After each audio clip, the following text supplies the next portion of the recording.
हा तिथं बरोबर आहे, इथं हसायला नाही.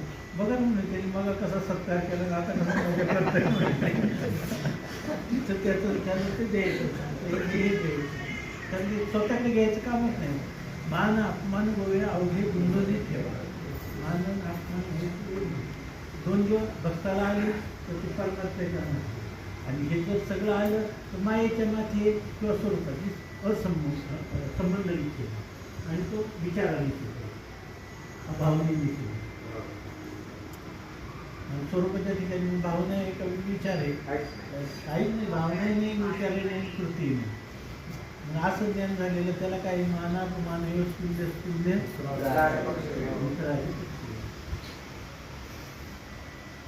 परमात्मा कोणत्या रूपाने तरी परमात्माच आहे.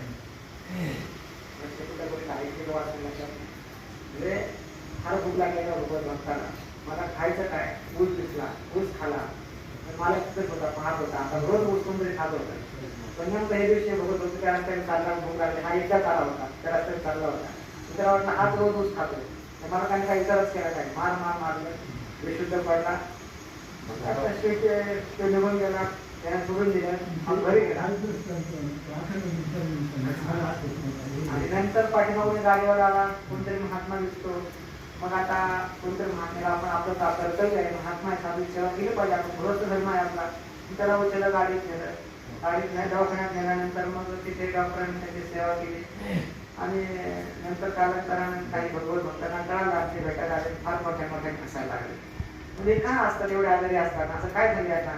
म्हटले भगवान परमात्मा म्हटले काय म्हणजे कशी दिलात आले भगवान परमात्म्याचे. भगवान परमात्मा मध्ये मारतो होता बरळतात काय, म्हणजे समजे झोपलेलं आहे तर झोपेत उठून बरळतात काय, म्हणजे परमात्मा येतो म्हणजे मारतो परमात्मा, कधी गाडीत बसवतो, कधी दवाखान्यात आणतो, सगळ्या रूपानं सेवा करतो. आणि ते भक्त लोक एवढ्या सगळं मिठाई सुखामेवा घेऊन येतात. काय परमात्माची दिला जाते.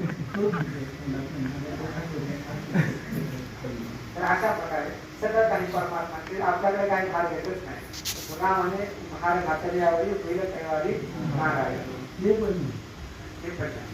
विचारच नाही, विभागन करावं हे सुद्धा विचार नाही. तसं असलं आम्ही राहू त्याच्या इच्छे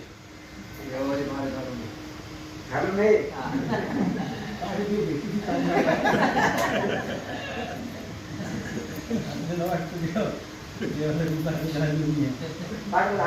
आहे ना